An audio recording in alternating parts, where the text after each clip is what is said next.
A small announcement. Participants who are taking part in the poster presentation are requested to present their posters in the chemistry foyer. We have our next speaker, Professor S.K. Shyama, Senior Professor, former Head, Department of Zoology, Goa University. He was a coordinator of the PG Diploma in Clinical Genetics and Medical Laboratory Techniques for more than 26 years. So has his research interest in ecotoxicology, genetic toxicology, human genetics, and genetic diversity. Professor has had over 38 years of teaching experience and has mentored 11 students in their doctoral journey. He has had 54 publications in high impact factor journals and has authored 4 books. Not only has Professor been a part of several national and international conferences and symposia, in fact, Sir has organized various symposiums and workshops for the benefit of upcoming researchers. I request Sir to take over.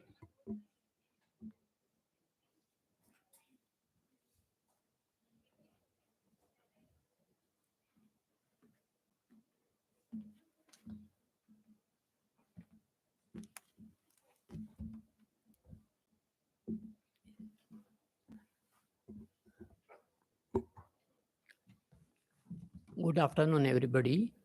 I am sorry to tell that there is an error, small error by myself, that diploma coordinator duration was around 18 years, not 26 or 28 years.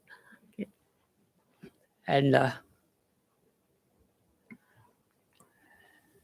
coming to the topic of the day, sustainability is in the center stage. And so I have to link my expertise in to sustainability. In the sense, my expertise is in genetic toxicology mainly, and in a way, it will be indirectly related to sustainability, or I don't know, it depends upon our thinking, whether it's directly or indirectly. I thought of explaining a little bit of sustainability, but earlier speakers also talked a lot about that, and that's why I won't go into the details, and I have put up some points on the slides, and it explains itself. It broadly refers to the ability of the people to safely coexist on Earth over a long time. So, to safely coexist on Earth, there are 3 dimensions for this, and which are environmental, economic, and social. Out of this, environmental dimension is of great importance is of late, and sustainability is often focused on countering major environmental problems, ecological problems, problems concerned with our ecosystems, such as climate change. Global warming is one of the examples. Loss of biodiversity, which is due to the extension of species, our food chain, food web, everything is in a problematic condition, and this will result in the this won't support sustainability. Then environmental degradation and loss of their benefits of this safe ecosystem, normal natural ecosystem to the man will be there because of the environmental degradation. Environment degradation will be by land pollution or air pollution, water pollution. These are the various aspects which will be resulting in the deterioration of our ecosystem, and that will come on the way of the sustainability of an ecosystem. Sustainable living refers to a lifestyle that attempts to reduce the use of Earth's natural resources by an individual or a society or a group. And it's referred to as a zero waste living or net zero living. Means we have to use whatever possible from nature, the natural products, and reduce the wastage. A very simple living is required for this. In the sense, we should not as, aspire for or be greedy for too much of comfort. A simple living is required. A judicial use of natural resources, including water. For example, water shortage is there and across the globe, and we have to very judiciously use these water resources and all other natural resources, whatever is there in our surroundings, and reduce wastage of anything, starting from the food. Mainly, we are wasting our food after every meal. I can notice in many of the functions and all, a lot of food is being wasted, and we have to very judiciously use that. It will save money as well as reduce pollution. And then recycle or reuse is another aspect. Recycle and reuse and create wealth from waste and save the money also. Wasteless projects can be started, and we can save money. At the same time, we can prevent pollution or reduce pollution at least. Some of the strategies for sustainable earth, in brief, are, of course, this is one view. There may be several views because sustainability and sustainable earth are viewed from different angles by different organizations, institutions, and individuals.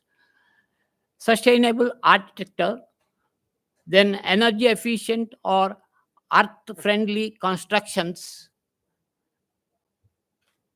For example, in the earth friendly constructions, one can use mud brick and poured earth construction techniques can be used.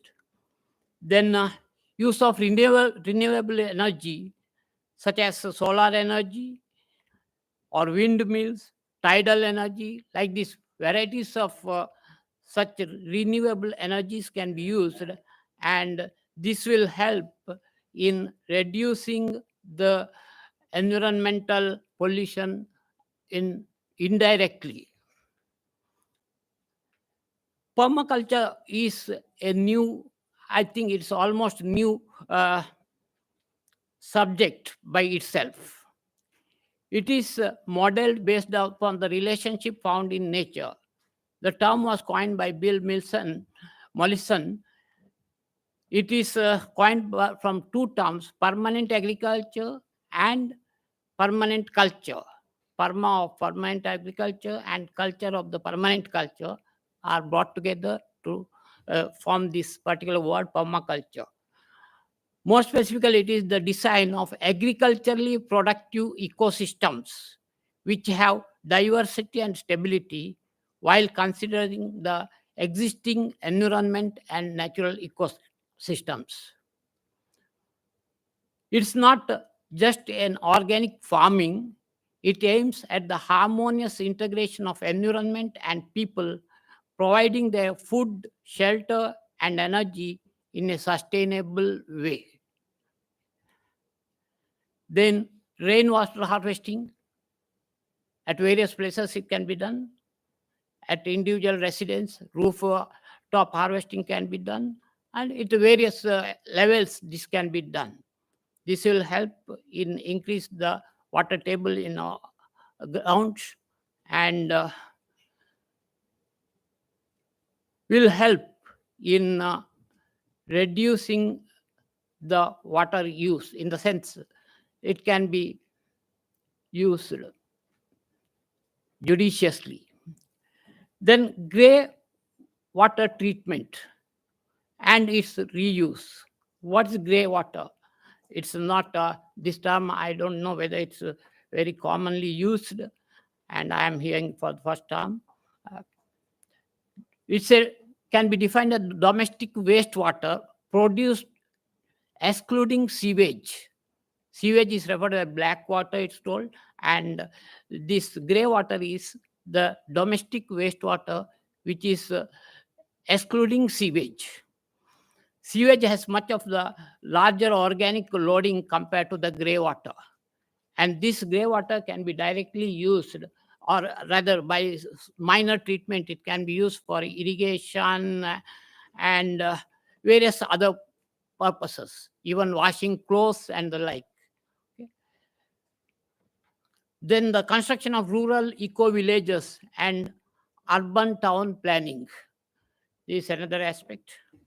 Again, the flora and fauna. I think a lot of is talked about this already by Mr. Pramod and others. Okay, I just skip this, I think. Of course, this is the most important one under the sustainability. Everything is for the flora and fauna. Unless the flora and fauna are normal in an ecosystem, we can't have a sustainable ecosystem.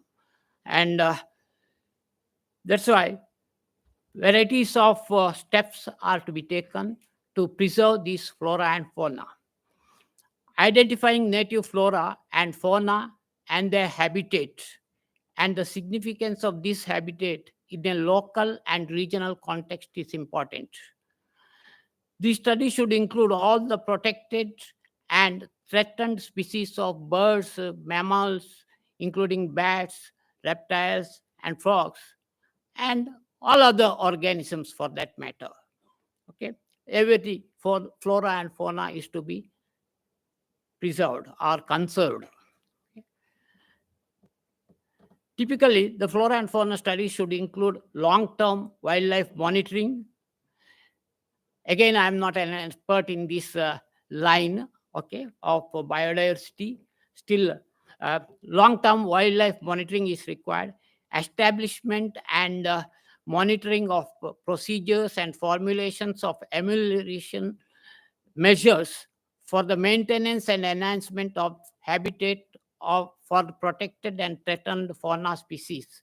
Species impact assessments, statement of environmental effects, effectiveness of wildlife habitat rehabilitation and restoration, compilation of threatened species database and mapping of threatened species distribution, determination of habitat requirements for threatened species, GIS habitat and vegetation mapping, and assessment of population viability for threatened species.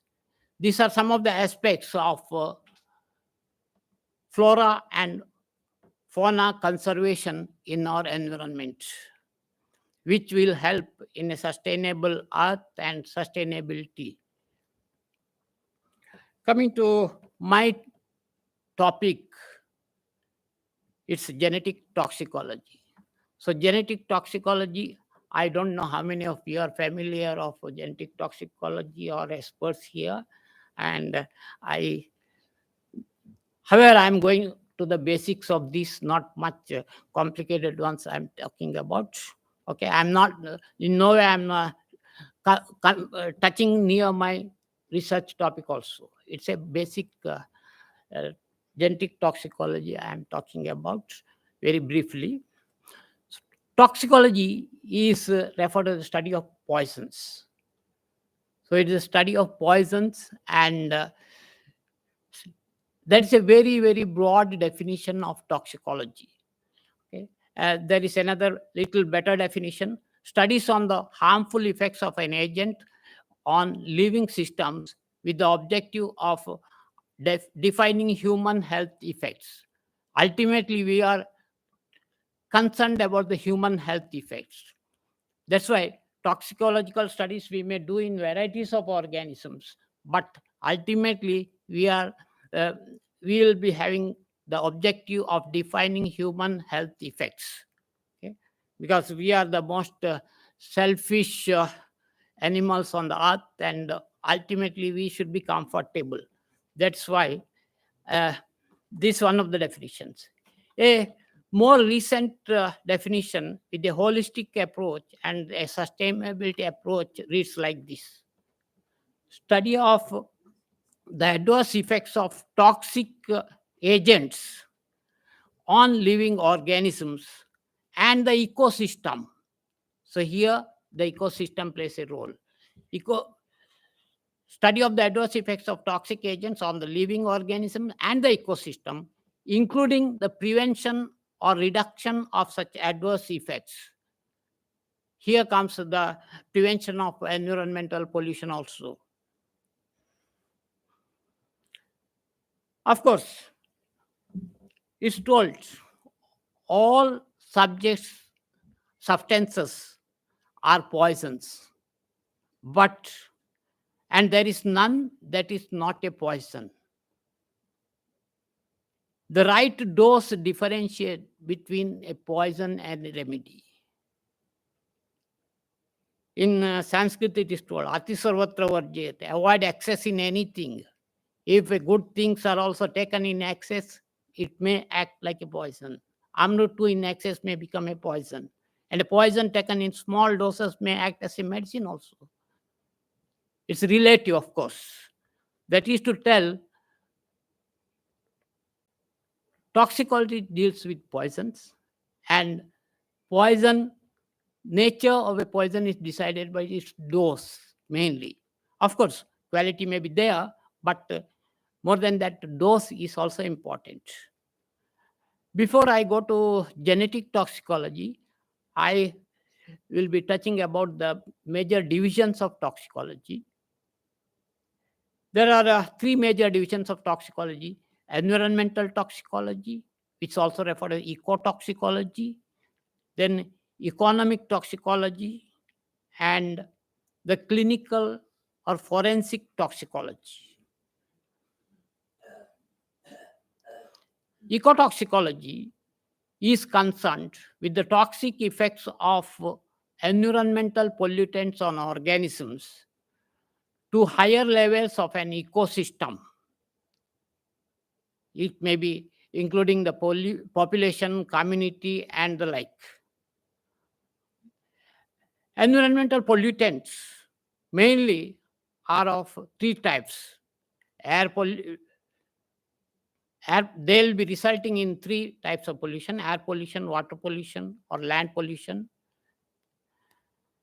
And the organisms, plants, animals, man, all these ecotoxicology will be dealing with the environment.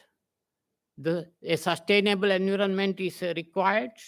If the ecosystem is polluted, it will be resulting in a harmful effect on the biota, and thereby the loss of biodiversity will be there, loss of flora, fauna will be there, the whole food chain and the food webs will be affected, and thereby the whole ecosystem will perish slowly.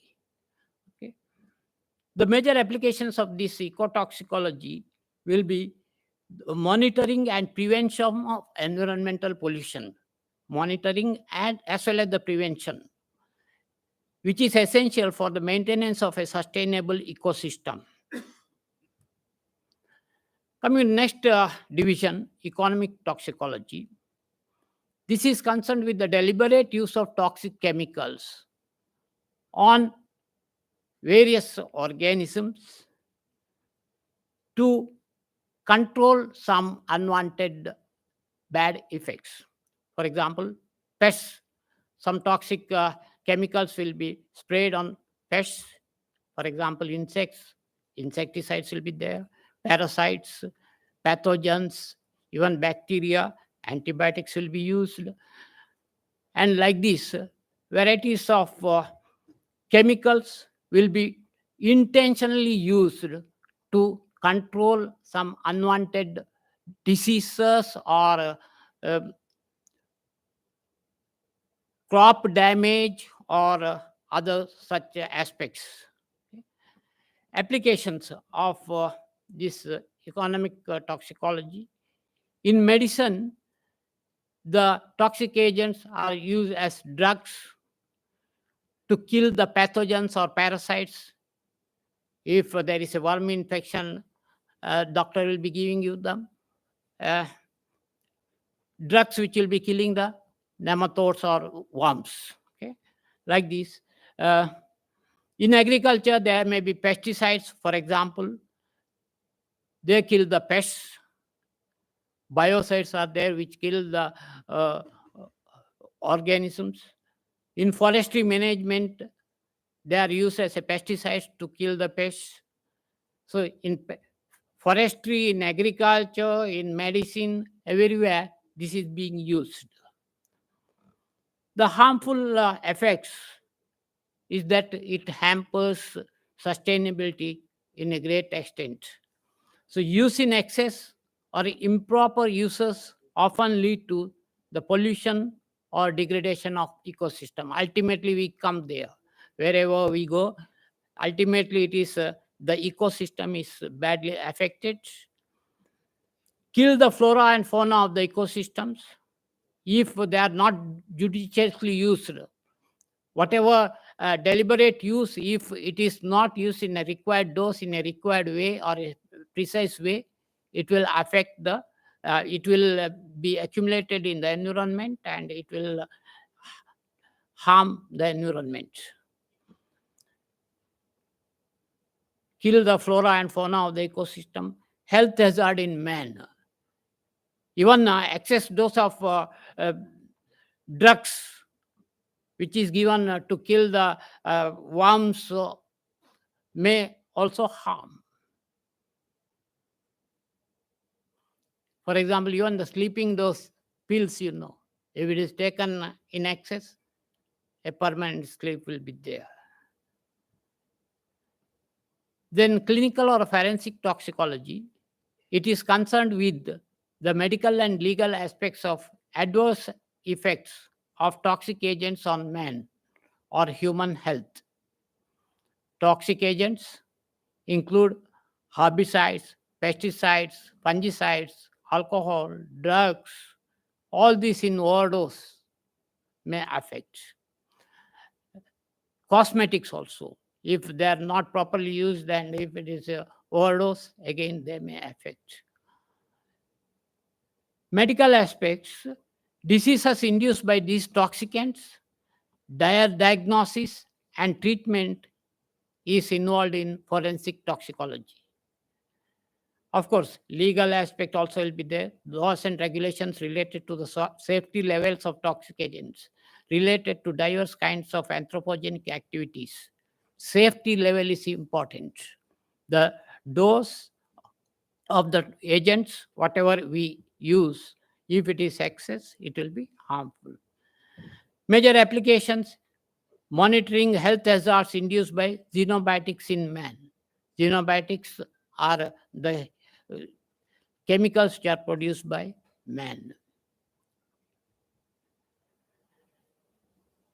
Then, how exactly this can be carried out, the toxicological studies?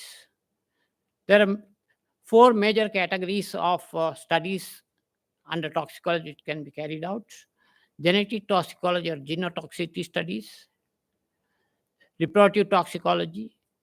The first one, that is genetic toxicology, is my field of expertise or a little what I know. I don't claim as an expert.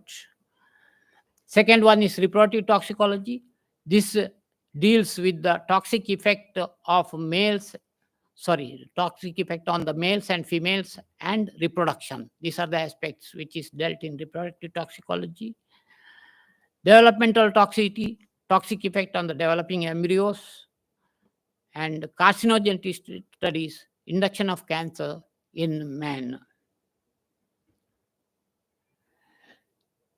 Coming to genetic toxicology, uh, two definitions are given here, which are more popular. Toxicology is the study of how toxic agents, a toxic agent need not be physical or chemical only, it can be even biological agents. Physical, chemical, or biological agents, how the agents affect DNA or the genes and also affect the intricate process of heredity. We know heredity is ultimately controlled by DNA. the genetic material. Other definition, the study of agents which can damage the genetic component of organisms, including humans, and thus cause the problems such as mutations, cancer, and birth defects. They may induce mutations or even cancer or even birth defects. It can be carried to the generations. If the mother is affected or father is affected, it can be carried to the next generation also. This is referred to congenital abnormalities, birth defects. Congenital abnormalities in the babies can be induced if the mother or father are affected by the toxic agents.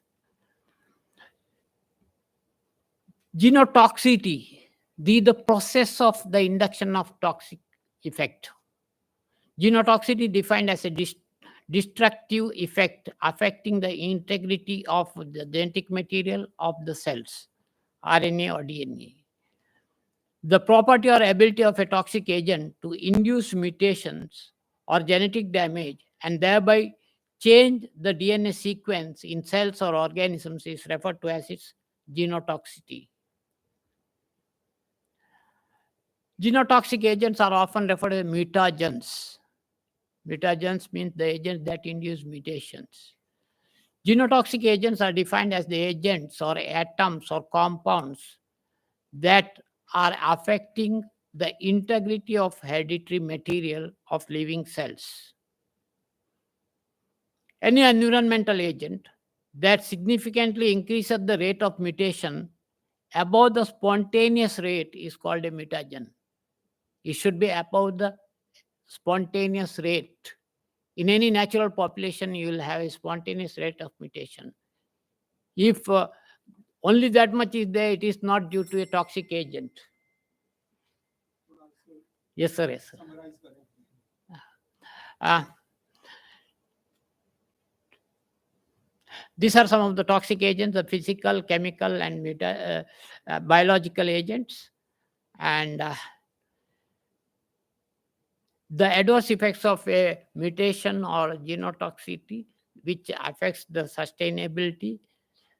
It can even lethal mutations. If mutation is killing an organism or a cell, it's a lethal mutation. It can result in the death.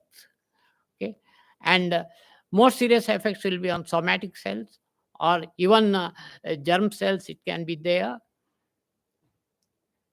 Kinds of genotox induced by mutations: mutagenicity, clastogenicity, and aneuploidy. Mutagenicity in the genes, if it is induced. On the chromosome level, if the damage is there, it's clastogenicity. And if it's the chromosome number, it is aneuploidy.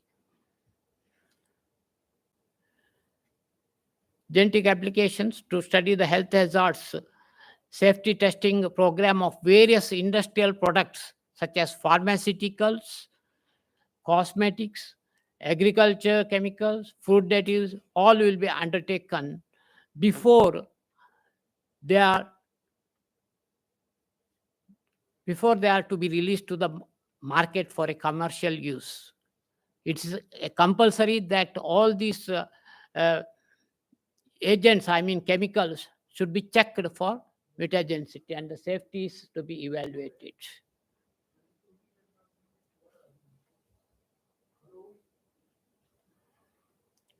Environmental pollution monitoring also it is used.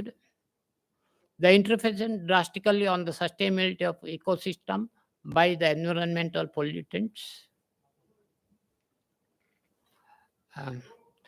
These are the details of the different tests: chromosomal aberration assay, micronucleus assay, comet assay, sperm abnormality assay, Ames test.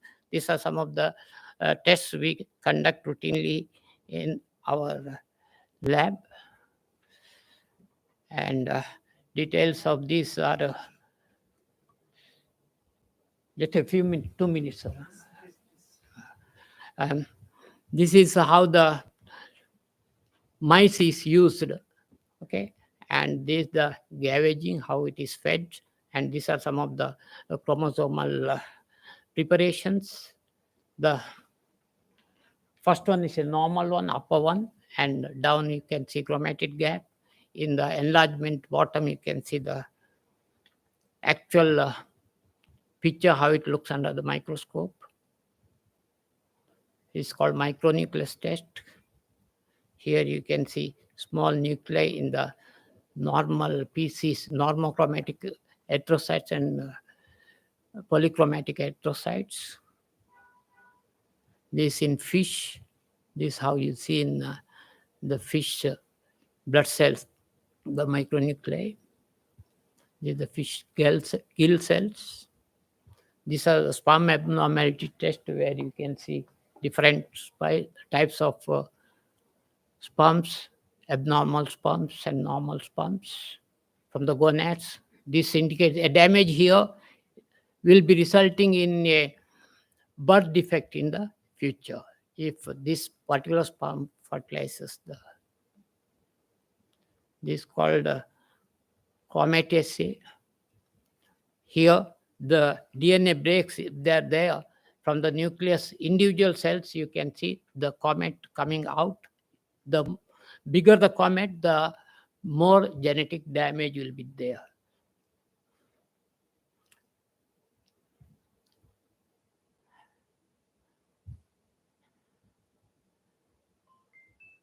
This is the protocol for AIDS test. Here a salmonella strain is used, which is already mutated, histidine -1. It is to be converted into histidine positive, means it is mutagenic. You will be treating, exposing them to a test chemical, and this AIDS test is routinely used for large scale screening of chemicals. These are the broad areas of my research again. Thank you. Thank you, sir. The topic is open for discussion. Questions should be there. Please. See, I just initiate. Sir, Yes, sir. it's a nice presentation. You have discussed a lot about how we can maintain a simple life to protect our nature, and of course, different types of toxicities.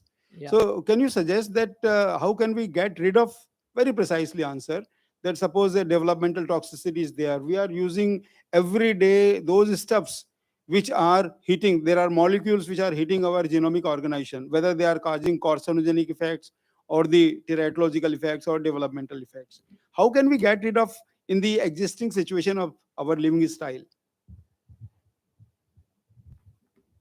We have to reduce the toxic. First we have to identify what is the cause. We have to reduce it from the source, from where it comes. We have to trace it back to the source, and we have to block there or take steps to. Maybe the government we have to ask. Okay, any other question? So, should we thank? We Yeah. Sir, thank you very much, sir. You tell. Okay. Thanks a lot, sir. Thank you, sir.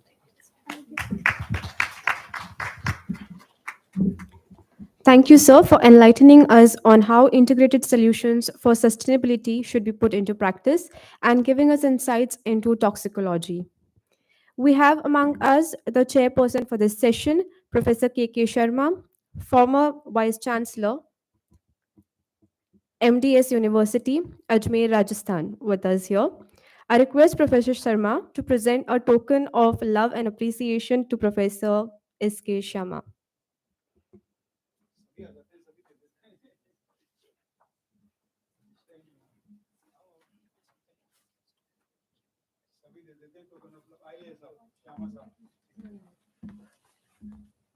Very nice.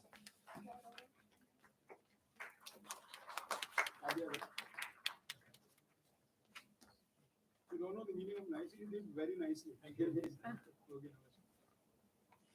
Thank you. Thank you. Thank you. We now have our next speaker, Professor R. Roy, Senior Professor, former Head, Department of Zoology, Goa University. Sir has had his PhD degree from Visva Bharati University. He has had 40 publications in national and international peer reviewed journals and has completed several national and international projects with relevance to animal science. His expertise is in environmental physiology, lipid biochemistry, zoology, and applied zoology. Sir, I invite you to take over.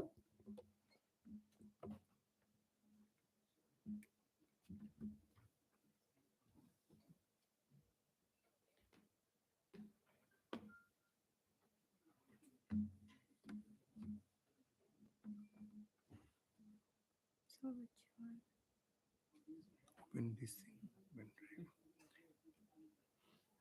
I think he already given again Shanta to load in.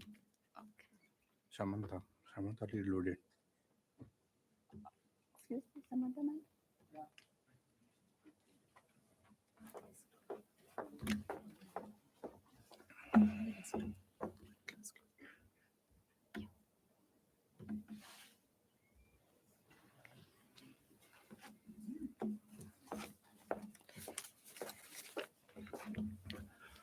Very good afternoon to all, Professor Sharma and others. Today I am here to talk a little bit about the how the glucose homeostasis and omega-3 fats they talk with each other in diabetic management. Now, first when I say the dietary fat is very important because when I speak the fat, I'm not speaking the entire fat. Fat is a very complex molecule. It is not a unique molecule, so it is a compound molecule. So when I speak about the fat, I'm speaking about the fatty acids because without fatty acid, they generally don't have the fat. And fatty acid been synthesized in our body from acetyl-CoA pool. We have a very acetyl-CoA pool, and this acetyl-CoA pool we can have biosynthesis of so many macromolecules and micromolecules also. So fatty acids with more than 2 double bonds are known as the polyunsaturated fatty acids. And our interest is the fatty acids which having the more than 20 carbon atom. Because in our body, we have the carbon chain from the 12 to 22 carbon chains. So we are going to only the 20 carbon, which is known as the icosa carbon. Now, if you look at the biosynthesis of the fatty acid in our body, it's not, I'm calling for all animal beings, starting from the amoeba to human beings. So we start from the acetyl-CoA. Our body can able to build up join the fatty acids, all acetyl-CoA, they join one by one, and they become the up to oleic acid it can go. That is a 18-1 fatty acid. But 18-1, then to convert to 18-2, when 18 carbon fatty acid is the 2 unsaturation that require an enzyme, which is known as the delta 12 desaturase. And from 18 to having another double bond, then we have the linolenic acids, which will also require a delta 15 desaturase. But fortunately, the nature forget to put these two genes in animal systems. So none of the animal able to de novo synthesize the linoleic or linolenic acids. So these are to come to the diet. That's why they are known as the essential fatty acids.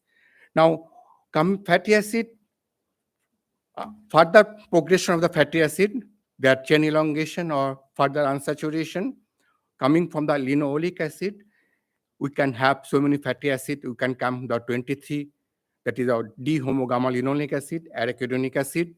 Other side from the linolenic acid, we can come the icosapentaenoic acid and docosahexaenoic acid.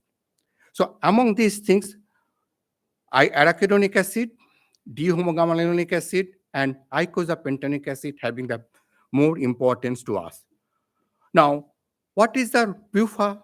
When I say the polyunsaturated fatty acid, is have a very, very important physiological role. But all the living organisms, all the parts of the living organism, starting from the cell, because you have this all organism in tissue to cell, and cell means the membrane and the subcellular component. All the membrane constituted by the polyunsaturated fatty acid, that means it maintains the structural integrity of the membrane. It helps to maintain the physiological homeostasis, and it also helps into the cellular communications. A large number of studies has been carried out for the health benefit of the polyunsaturated fatty acid, mostly omega-3 and omega-6 also. We cannot stand over there. If you want to have only omega-3 fatty acid, then there will be a lot of problem. But if you have only omega-6 fatty acid, again, we will have other problem. So we need a very precise homeostasis or dietetic balance of the both the type of fatty acids. Now we have the, as I told you, the three fatty acids, the eicosanoids, from the arachidonic acid, D-homogamma-linolenic acids, and the eicosapentaenoic acid. It further metabolized. It further metabolized to different pathways, cyclooxygenase pathway, lipooxygenate pathway, and epioxygenase pathway, produce lot of different 20 carbon compounds, which are collectively known as the eicosanoids. Now, there are different type of eicosanoids comes. The functional pathway or the biosynthetic pathway for all the eicosanoids may be the same, but eicosanoid produced by from the arachidonic acid, same type of eicosanoid produced by the eicosapentaenoic acid, they are working in a competitive fashions. If somebody help into the inflammations, the other part will be helping to reduce the inflammation. So inflammatory, anti-inflammatory. So all sort of our physiological problem which are associated to the inflammations, pain, fever, muscle contractions, smooth muscle relaxations, all depends upon the what type of eicosanoids are there. If some eicosanoids are pro-inflammatory eicosanoids are there, then we'll have a lot of inflammations, pain, everything. But if the anti-inflammatory eicosanoids are there, if you take the aspirin and painkiller, that able to elevate the concentration of the other type of eicosanoids. Now, I'm speaking about the diabetes because I'm taking the work during before my retirement last 3-4 years. I started work with the diabetics model. So diabetes is a very important multifactorial disease which triggered by the different factors and break down the glucose homeostasis. Because glucose homeostasis means blood sugar level get altered if the blood sugar level increase or blood sugar level be decrease. So that means some disturbance occur in the maintaining the glucose homeostasis.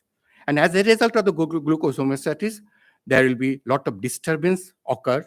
And one of the most important things occur the effect in the insulin, stopping secretion of the insulin.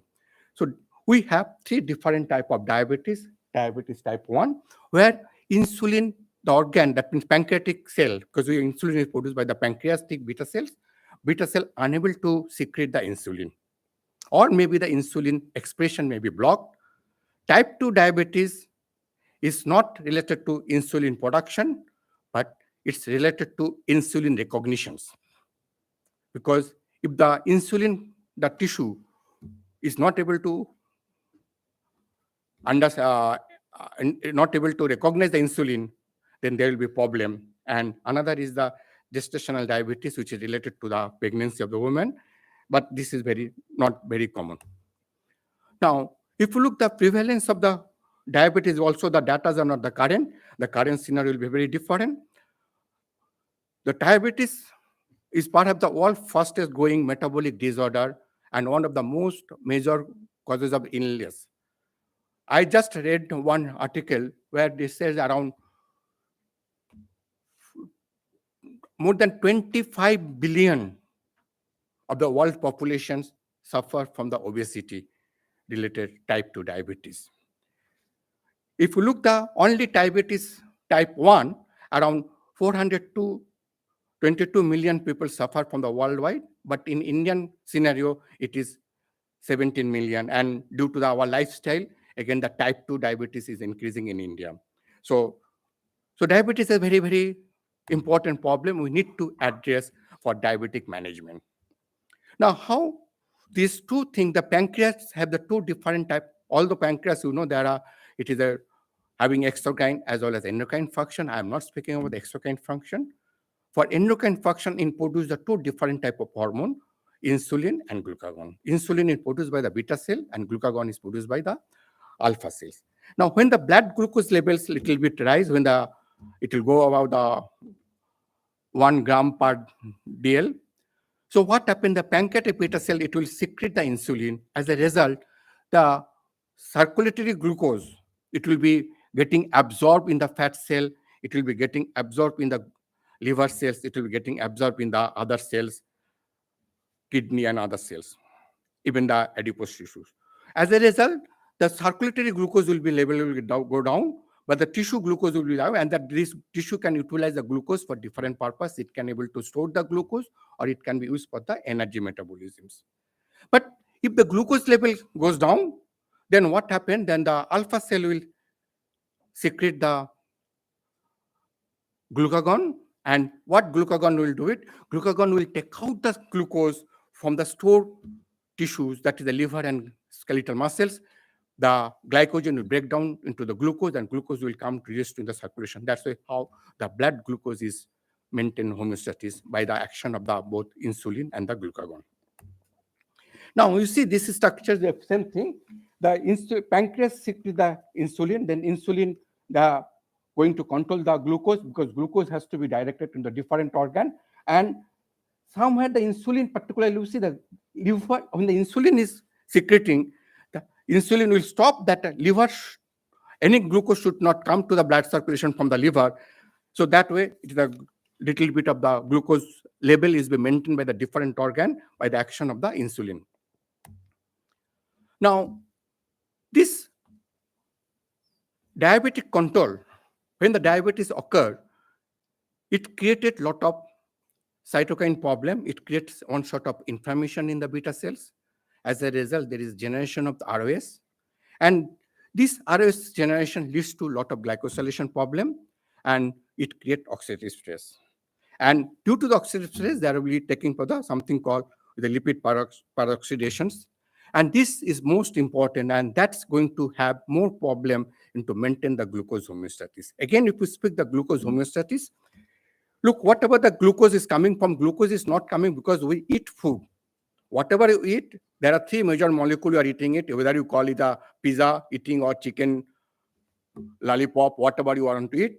Even if you are pure vegetarian, I'll consider the wheat, either the fat or carbohydrate or protein, but all has to be metabolized, break down to release the energy. And when in the form of simple form of the for human being, release of the energy is from the coming the glucose. So the glucose will be coming from the absorbed in the blood from the digestive systems, and now the glucose is in the circulations. Now that will pancreas will has to secrete the insulin. Pancreas has to control to maintain the glucose level in the blood. So the major organ which can able to receive this glucose is the liver, is the muscle, and the brain and adipose tissues. So glucose homeostasis is maintained depending on three factors. One is the glucose delivery, to which organ glucose needs to deliver, glucose transport, how the glucose has to be transported from the different tissues, and the glucose metabolisms. Glucose metabolisms I refer as a glycolysis, glucogenesis, glycogenolysis, and glycogenesis. Now, glucose transport is to be there. Glucose has to enter into the cell or come out from the cell. It will not go because it needs to, although the glucose transport diffusion is a facilitated diffusion, but it needs certain protein, needs some help, or that is a carrier molecule which is known as the glucose transporter protein. So glucose transporter protein, nothing but is a transmembrane protein. It crosses the plasma membrane 12 times. If you remember the G protein, it crossed the 7 times the transmembrane protein, but GLUT crossed the plasma membrane 12 times. There are different form of GLUTs are there. Particularly, there are some GLUTs are associated with the pumping of the sodium ion. That is means the co-transporter or SIMPort, along with the glucose that also allow to sodium should go inside. And there are GLUT which are insulin dependent. Some GLUT function doesn't depend, some function of the glucose doesn't depend on the insulin. As I told you, the GLUT, there are GLUT1, GLUT2, GLUT3, GLUT4, but literature says there are up to 12. GLUT12 is there, different type of isoform is there. But generally, for basic we consider only the GLUT1, GLUT2, GLUT4. GLUT2 expressed in the beta cells of the pancreas, liver, and kidney. GLUT4, which is insulin dependent and expressed in the muscle, cardiac tissues, adipose tissues, and brain. And GLUT1 is the bidirectional transport. It can able to allow and exit. Otherwise, all the transporter, membrane transporter is a one way. Either they will allow to exist or entry. But GLUT1 in the liver, they allow exit and entry of the glucose. But GLUT1 is controlled by the function of the thyroid hormone. Generally, the function of the glucose sensitizing is performed by the two. One is the entry of the glucose into the cell through the GLUT, and metabolism of the glucose through phosphorylation of the glucokinase. Because if you remember the glycogenesis, when the glucose has to enter, glucose cannot do. Glucose will be very steady, unsteady. To make the stability to the glucose needs to be phosphorylation. So the phosphorylation is very essential for the stability of the glucose, to make the stability of the glucose inside the cell. Now, so because our talk is about the relationship between the crosstalk between the fat, dietary fat, and the glucose transport. So whatever we eat the fat, after digestions, it comes to circulation and then it has to enter into the cell. It enter into the cell in the form of a chylomicron with the binding with the fatty acid binding protein, and then it will enter into the cell, and then again it to be leave the climate, come back again fat, and then fat has to go where? The fat has to go and alter the membrane lipid compositions. It will be alter the membrane lipid compositions, and depending upon the alterations, it will affect the function of the membrane-bound receptors. Here I am telling for the insulin receptor, and insulin receptor is nothing but a tyrosine kinase type of receptors. And this receptor and the ligand binding will able to control the function of the GLUT. Now, coming to the study, why I have taken the diabetes? Because a very important diabetes, day-to-day diabetes increase because our lifestyle has been changed, because we become much more sedentary, we eat lot of junk food. And you see, we can come also, I'm little bit obese people because I'm getting every day my scolding from my sons and daughter because my tummy is increasing. Even I stop eating also that it is increasing. So lot of obesity we may lead to type 2 diabetes. Other than the type 2 diabetes, even type 1 diabetes also very, very coming in India and the global scenario increasing. On the other hand, omega-3 fish oil, particularly omega-3 fish oil, because when I speak omega-3, I refer to the fish oil because we are the coastal people. Here we have lot of fish, particularly I prefer Sardinella longiceps. That is a talle. The talle which comes during the, after just immediately this finger link size of the talle, which is contain very high fat. And those talle is very, very helpful. And I have my own study on the hepatitis model, and other people, they have lot of people have studied and found that omega-3 rich fish oil has a very, very health benefit.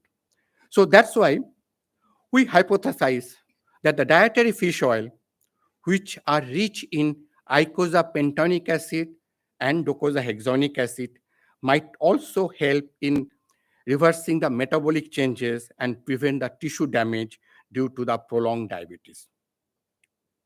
Now, there are different fish oil. We can have any fish. Sir, we take the fish from the marine fish, we eat talle, bhangre, lot of the kalunda, lot of fish eat. But all the fish doesn't have the higher amount of the EPA and DHA.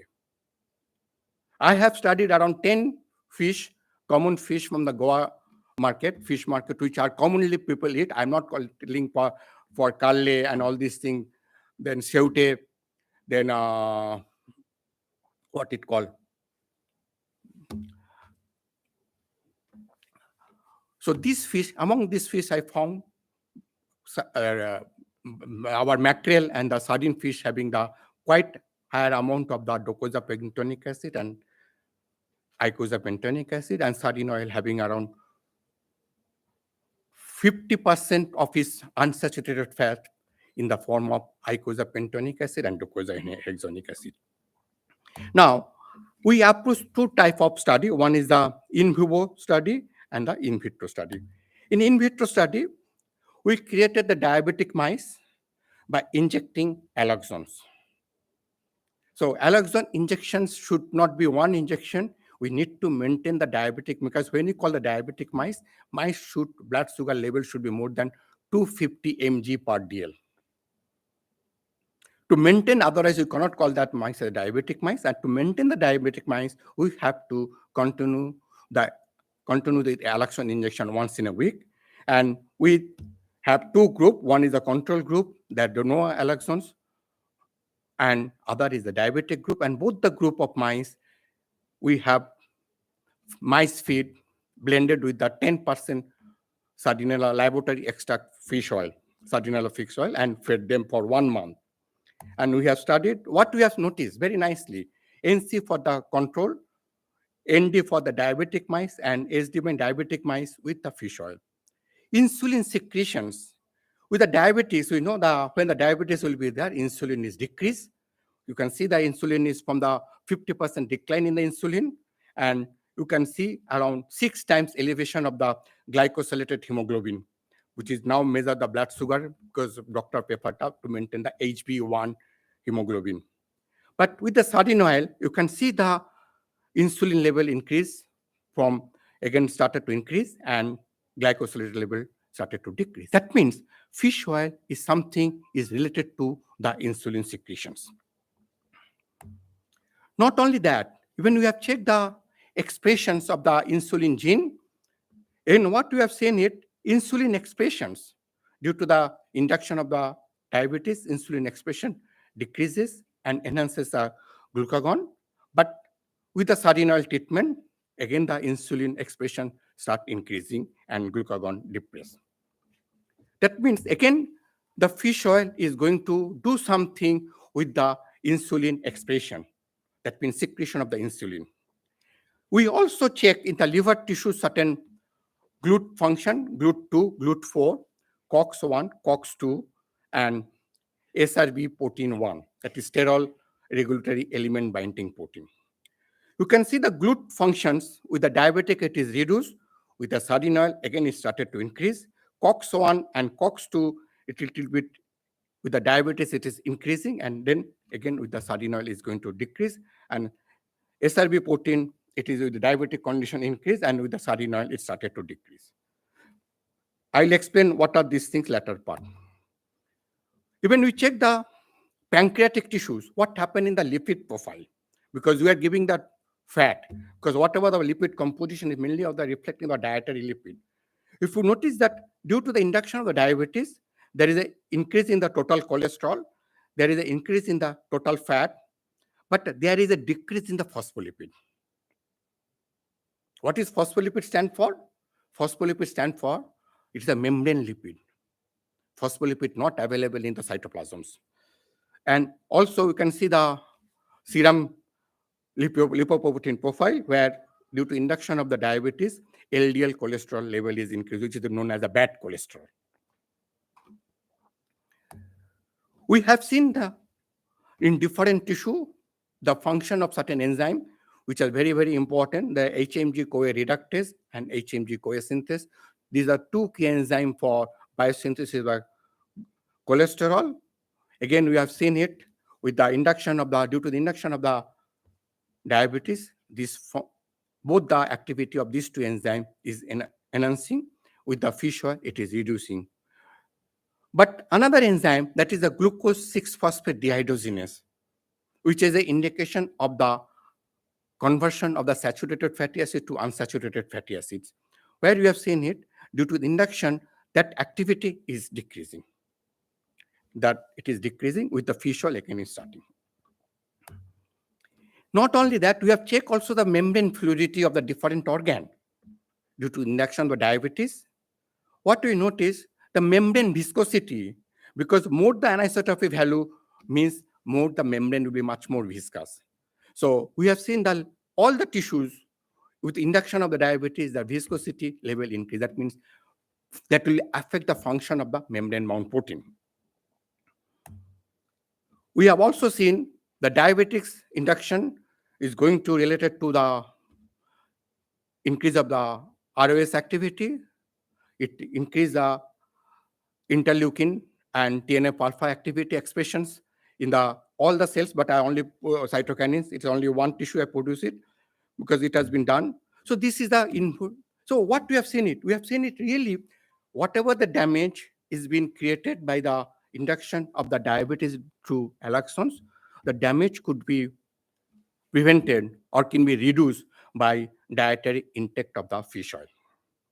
Now, we have meant another to understand more, we try to do something called in vitro model because doing the experimentation with animal ethics, we have a lot of problem with the animal ethics company. So we can able to the cell culture model, cell line maintain. Again, so we have used the three different cell line. One is the mean 6, which is known as the mouse pancreatic beta cell line. We have used other two cell line, that is the C2C12, that is representing the adult C3H mouse leg muscle cells, and 3T3L1 cell, which is differentiated mouse adipocyte tissues. So we are using these three cell lines. We obtain the cell lines from the Pune and maintain into, not in our lab, maintain in the BITS laboratory, and the work is being carried out.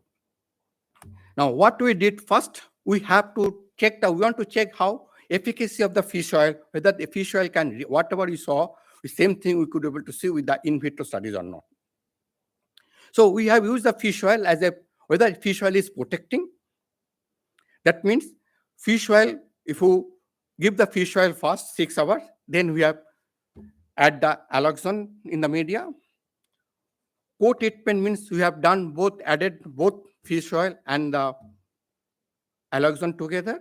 And recovery means first we have added the alloxon for 24 hours, then we add fish oil, and then wait for another 24 hours. So these are three, and we have seen whenever we did our cell line maintaining, there is mortality is less than 10% or within the limit of the 10%. Now, what happened? With the mRNA expressions, with the MN6, with the induction of the, with the adding of the alloxons, it is expression of both insulin 1 and insulin 2 is decreasing, and also it decreases also the GLUT2 and hexokinase expressions. But with the fish oil, MN6, it has been increasing. That means really fish oil is related, going to do something with the insulin expression and management of the blood sugar. Now, whether it is a, what MN6 is in the pancreatic cells. So whatever the insulin is produced by the beta cells, upon the influence of the fish oil, whether that insulin is sufficient enough to control the glucose homeostasis in other tissue.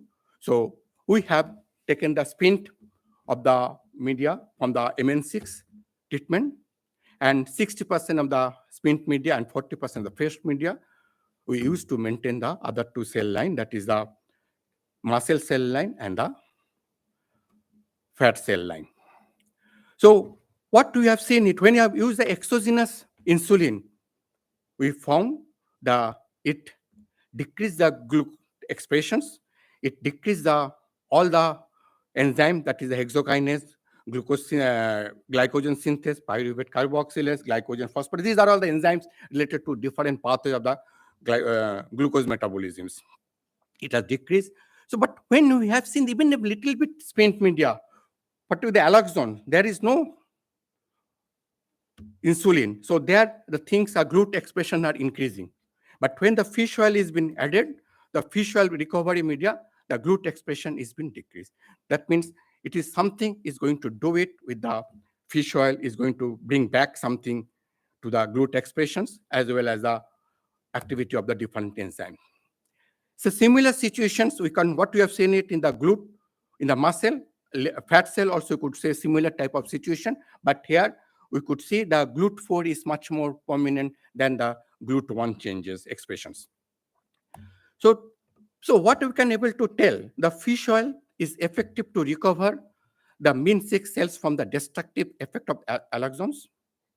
It works best when given along with the alloxons or given after alloxons. Secreted molecules were present in the media, that doesn't have any adverse effect on the muscle cells or the fat cells. Increase insulin concentration in the spent media, potent enough to regulate the carbohydrate metabolism in peripancreatic tissues like muscle cells and the fat cells.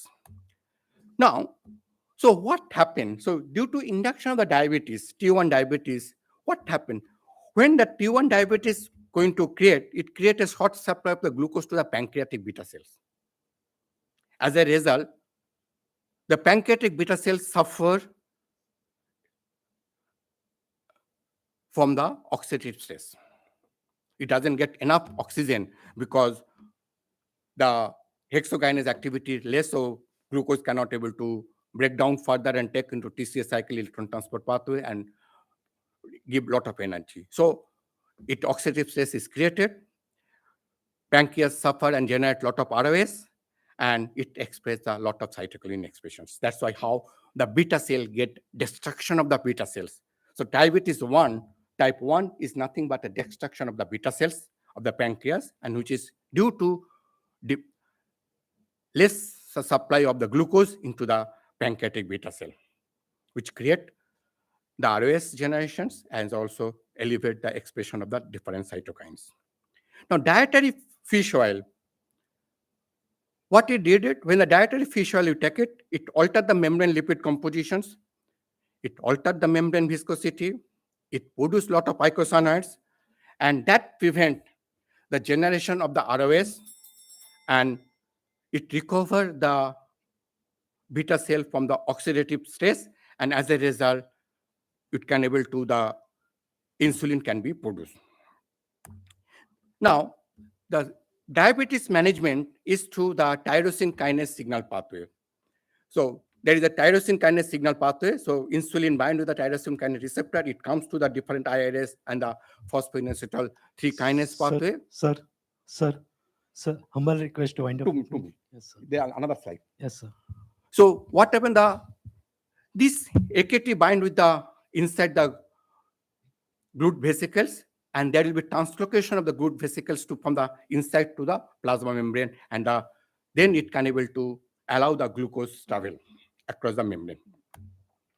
Now, adipose tissues is more important. They secrete, depending upon the type of the fat, we can have a pro-inflammatory cytokines. That means, which is coming through the arachidonic acid pathway. If that is coming, then that will be stop the insulin secretion in the beta cells. But if the adipokines or maybe the good eicosanoids coming from the EPA3, which will come, and along with the peroxisomal regulatory proteins, it will change the lipid raft and able to activate the GIP coupled protein receptor and stimulate the insulin secretion. How the beta cell responds, how the beta cell talk with the fat. So this is how, that's why I told you the dietary fatty acid, it comes to the fatty acid regulatory protein gateway. It comes, it modifies that little bit tyrosine kinase pathway. So two tyrosine molecules comes over here, signal molecule, insulin binds. Once the insulin binds, there is the cellular communication takes place, and as a result of cellular communication, the GLUT vesicles comes to the membrane, and it allows the glucose to come inside in other cells. That's why how the glucose management is taking place. That's all, I think so. What happened?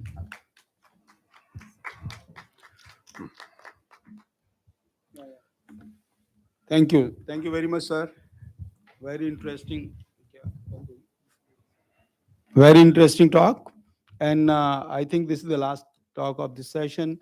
I wish some questions should come from the audience. It's a very interesting subject. Any question? Just raise your hand. So let me initiate so that maybe they are motivated. This is really a nice research where you have studied in vivo and vitro. One of my students, she carried out that she made the mouse diabetic and then transplanted beta cell. She generated beta cell through IPCs and then moved to London. So I don't know what is the future of the research. Whether ICMR or the Medical Council of India has approved it that those people who are suffering from diabetes 2, if they are taking. This my what is focused on diabetes type 1, not diabetes type 2. So, Diabetes type 2 is little bit much more with the fat related problem. so Associated with have they taken into the practical application that in diabetes 1, if combining with the fish oil would help them or are helping them, or they are prescribing to the patients? now look, the diabetes fish oil is been marketed as in the pharmaceutical company product. For example, the I think it is a Maxepa. I use the Maxepa. Myself, I take the Maxepa supplementation. Okay. It has been there. It has been used for the control the cardiac patient or this thing, other inflammatory disease, but it also been recommending from abroad the diabetes management also. In India, not In India also, because India fish oil been used only for a heart dietary patient. supplement. Yeah, Generally, dietary for supplement. Yeah. patient, because how the fish oil research has been done with the Professor Chandra from the long back when I was a student. No, you say that in abroad they are using it for the curing of diabetes 1. Diabetes one. This is the thing. But why not in India? That depends upon the doctor's mindset. Because I myself take that Maxepa for 1 month. Yeah, that's true. For the as a dietary supplement. That dietary supplement. Because if our intake, as I told you, the peculate of the omega 3 and omega 6. If you take omega 3, if you plan not to take omega 6, then you will be losing a lot of your vitality of vital function. Another curious question before the world, and many people who suffer, they ask, what is the parameter by which people they decide that what should be the optimum sugar level? It should not vary with the people.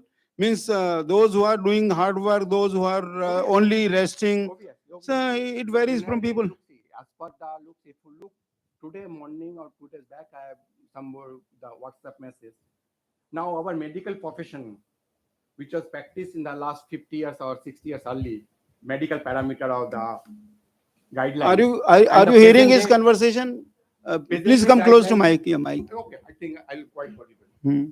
Present day medical guidelines. For example, earlier diabetes, only for diabetes, in around 50 years early, throughout the world, is to recommend only the blood sugar level should be above 150 to 200 mg. Then you will be treated as a diabetic patient. With the discovery of the insulin, discovery, what happened? The who decided it should be 120? Now it has been decided 100. Okay, so we call it a pre-diabetic. So it depends upon, and also depends upon our body BMR, our body mass, body fat index, depends upon, and our activity. I have read an article from one very famous Harvard doctor, Padmashri. I'm not recalling the name. He said that it's a international conspiracy to make it 120 to 100, several billion trillion dollars money going to the pharmaceutical companies. Same thing I told you. Na? Same thing I told you. Today morning I read this article through WhatsApp group. So see how people they should decide. Means a doctor says you are diabetic, another person says you are not diabetic. Somebody says you take medicine, another say don't take medicine.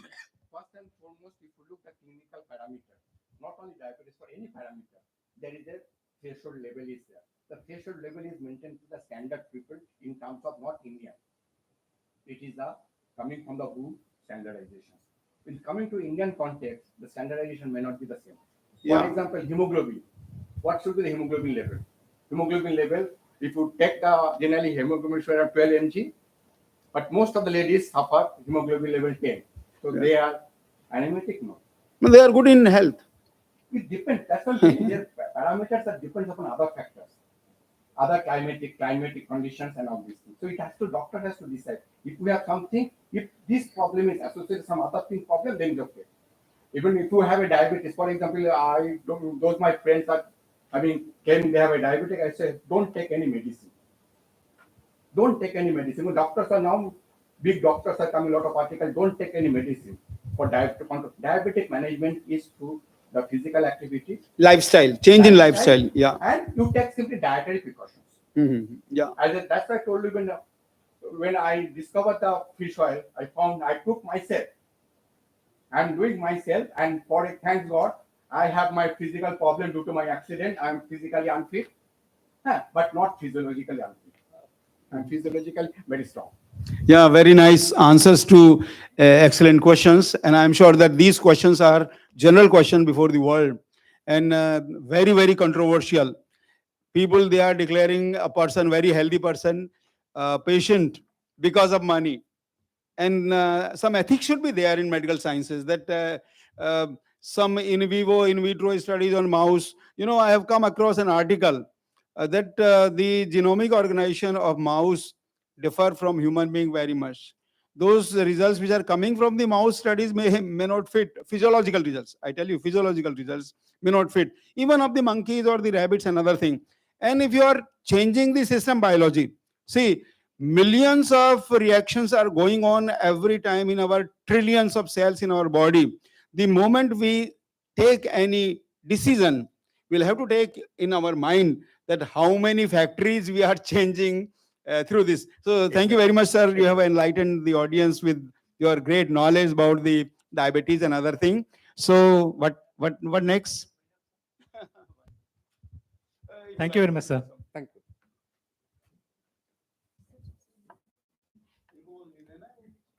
Yes, sir. It has indeed been a very informative and interactive session. I would request the chairperson and the co-chairperson to present a memento to Professor Roy.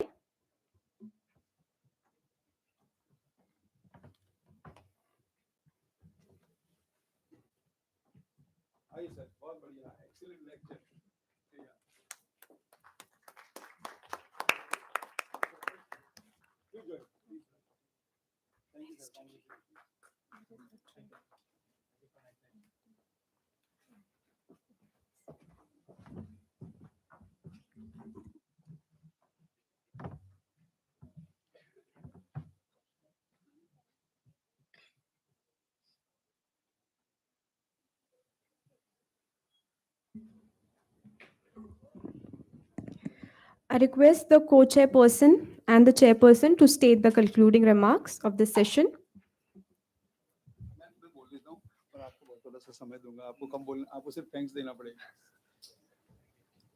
Agree, or if you like, you can. So thank you very much. It was a very nice session, and we had three very interesting and important lectures. One from Dr. Arnab Banerjee, and next was from Professor S.K. Shyama, and recently just we had from Professor R. Roy. So all the lectures were having excellent contents, and I'm sure that with the theme of the conference, that how should we handle the situation on earth, we should have a simple lifestyle.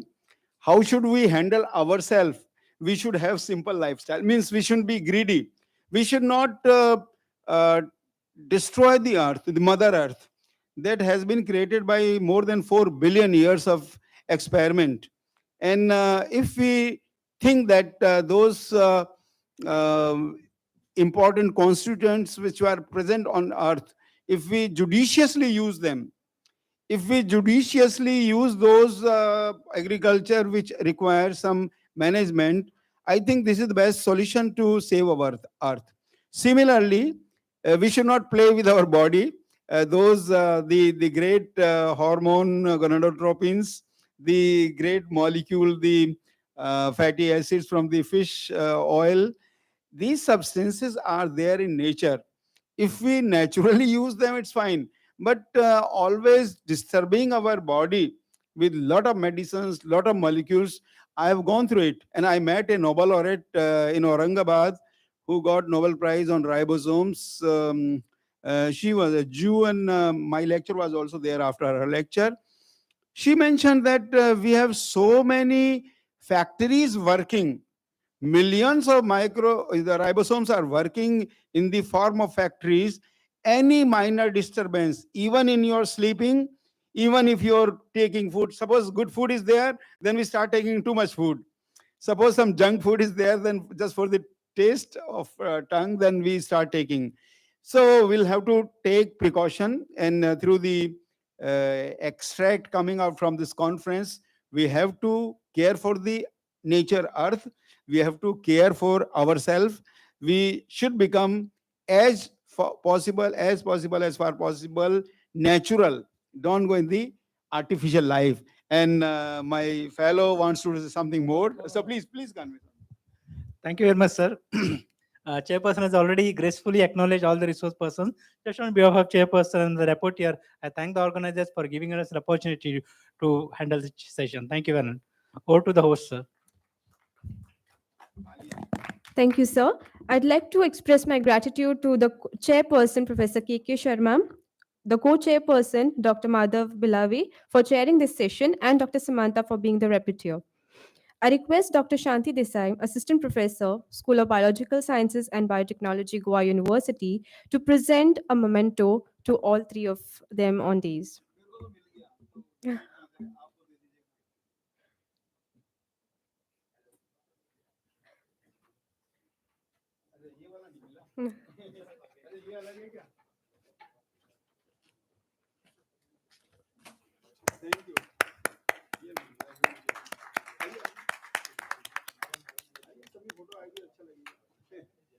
Thank you.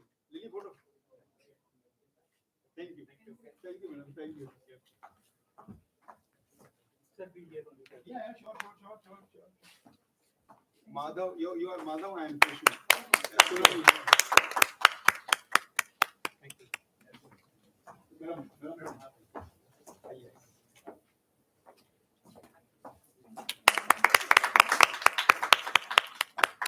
Thanks a lot.